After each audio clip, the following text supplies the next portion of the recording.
It was a Tuesday afternoon. Sarah had just finished making coffee. Her 5-year-old daughter, Emma, was sitting on the kitchen floor with her crayons. Then it happened. One crayon rolled under the sofa, and before Sarah could even blink, the crying started. Not a small whimper, not a soft complaint, a full, loud, heartbreaking cry, like the world had just ended. Sarah looked at her older son, Jake, who was sitting 2 feet away. He had just knocked over an entire tower of blocks. He glanced at it, shrugged, and kept playing. Same house, same parents, same 5 minutes, completely different children. Sarah sat there with her coffee getting cold, thinking, what am I doing wrong? Why is she like this? Why does everything feel like a disaster to her? If you have ever sat with that same cold cup of tea and those same tired questions, this video is for you. First, let's talk about the labels we give these children. When a child cries a lot, people around us are quick with words. She's too sensitive. He's so dramatic. You're spoiling him. She needs to toughen up. You've probably heard all of these. Maybe from a relative at a family dinner.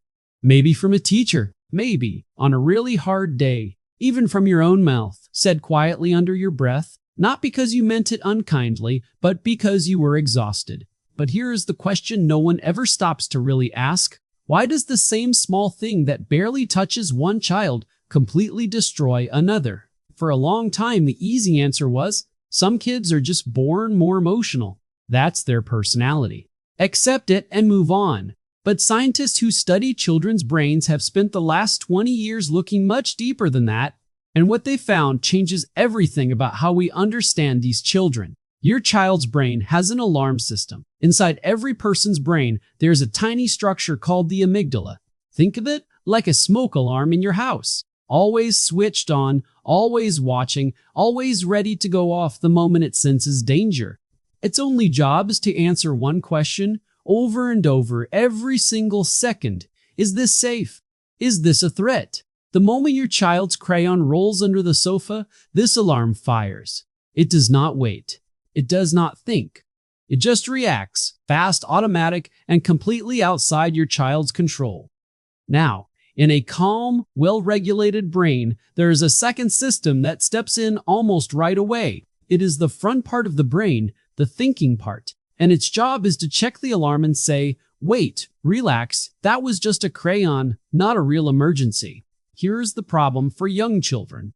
That thinking part of the brain is not fully ready yet. It is like a new employee on their first week of work, unsure, slow, and not yet in charge. In fact, this part of the brain keeps developing all the way into a person's mid-20s. So for a 5-year-old, the alarm fires, YWD, and there is almost no one there to turn it down. The result? Full, complete, unstoppable tears. But why do some children's alarms fire louder than others?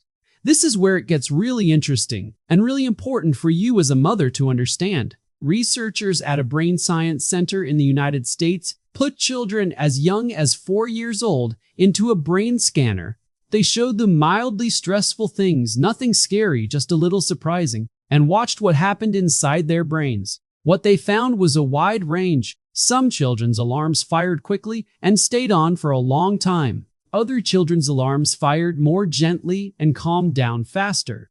And here is the most important finding. The children whose alarms fired the hottest and the loudest, those were exactly the children their parents described as cries easily and gets overwhelmed fast. The researchers could actually look at a brain scan and predict which child would cry over a dropped crayon.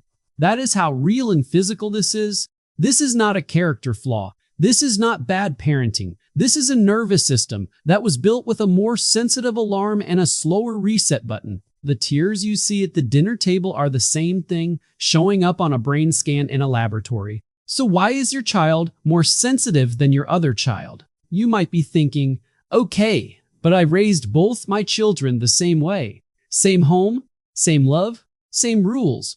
Why is one so different? The answer is that the brain's alarm sensitivity is shaped by two things: the wiring a child is born with and the experiences their body went through in the early years. Tiny things can make a difference. Being the second child versus the first, A difficult delivery, colic as a baby, a period when the family was going through something stressful, even if the baby was too young to understand it. None of these things mean anything went wrong. None of them mean you failed. Two children can have the most loving, attentive mother in the world and still come out with measurably different alarm thresholds. Scientists studying twins, born minutes apart, same mother, same womb, have documented this. Think of it this way. You planted two flowers from the same packet of seeds in the same garden with the same water. One grew slightly taller. One bloomed a different shade. Neither is broken. They are just different. Here is something that will surprise you. Now here's the part most people never hear, and it changes everything. A more sensitive alarm is not only a problem, it is also a gift. Researchers studying these highly reactive children have found again and again that they also tend to be the ones who notice when someone else is hurting before anyone else does. They are the child who walks up to a crying classmate and sits beside them without being told. They are the child who senses something is wrong with their mother before a single word has been spoken. The same wiring that caused tears over the crayon is also the wiring behind that deep, beautiful sensitivity to other people. Scientists call this differential susceptibility, which just means that children with more sensitive nervous systems are more affected by their environment in both directions. In a difficult environment, they struggle more, but in a warm, steady, loving environment, they actually tend to thrive more than less sensitive children. They grow into people with rich emotional lives, strong empathy, and the ability to connect deeply with others. Your child's sensitivity is not a flaw waiting to be fixed. It is raw material. And you, the steady mother in the room, are the one who decides what it becomes. One thing to watch for. Most children who cry easily will settle within a few minutes once they feel safe and comforted. The tears come fast, but they also leave. But if your child's distress does not settle at all, if they stay flooded and overwhelmed for a very long time across many different triggers every single day, and it seems to be getting more intense rather than easing with age, it is worth a calm, early conversation with your child's doctor or a child counselor. Not because something is broken, but because catching it early and getting extra support can make a real difference. What to actually do? Starting today. So let's get practical. Here's what the science says you can actually do in the real moments, at the real dinner table, with the real tears in front of you. 1. Do not try to argue with the alarm while it is still ringing. When your child is mid-cry, saying, "Stop crying, it's just a crayon," or "You're fine, nothing happened," does not work. Not because your child is being stubborn, but because those words are aimed at the thinking part of the brain. And right now, that part is completely offline.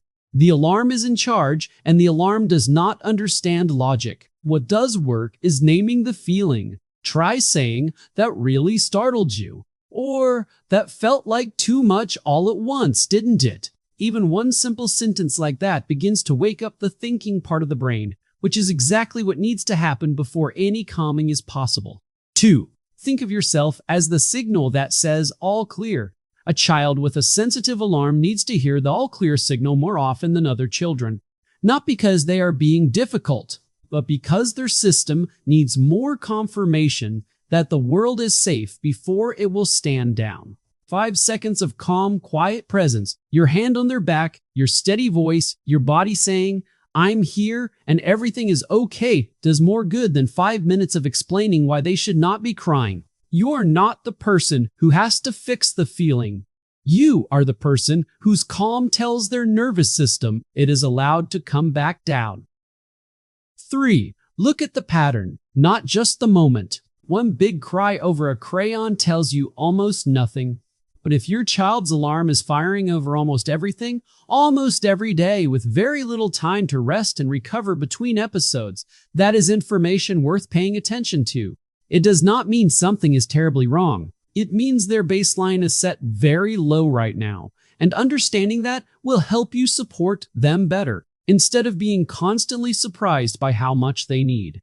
4. Your steady response is teaching their brains something important. This is the most powerful thing in this entire video, so please hear it clearly. Every single time you respond to your child's tears with calm instead of frustration, every time you breathe through it, keep your voice steady and stay present. You are not just comforting a feeling in that moment. You are giving their brain new evidence. You are teaching their nervous system, one small moment at a time, that this world tends to be safe. That when things go wrong, someone steady shows up. That it is okay to come back down. This does not happen overnight. It happens across hundreds of small moments. Hundreds of times you stayed calm when you wanted to snap. Hundreds of times you sat down on the floor and said, "I'm here." Hundreds of repetitions of you, steady, present, safe. Over time, that builds something inside your child's brain that no medicine and no parenting book can replace. The deep, bone-level knowledge that the world is safe enough to face. The last thing. So the next time your child collapses into tears over something that looks from the outside like absolutely nothing at all, remember what you are actually watching. You are not watching a dramatic child. You are not watching bad parenting. You are watching a brain that ran its fastest, oldest alarm system and reached a verdict before a single conscious thought had time to form. The tears are not a failure. They are a nervous system doing exactly what it was built to do in a body that is still too young to override it. And that sensitivity, the same one that sent tears over a crayon, is also the thing that will one day make your child the person who notices when someone else is lonely, who feels music a little deeper, who loves a little harder, who grows into someone people turn to when they need someone who truly understands. What it becomes depends on what happens in the moment right after the tears start. And that moment, that is yours. Every time you show up steady in that moment, you are not just calming your child down. You are teaching an alarm system, one repetition at a time, that it is finally safe to be quiet. If this video helped you see your child a little differently today, share it with another mother who might need to hear it. And if you want to go even deeper into understanding your child's emotional world, the next video is waiting for you right now.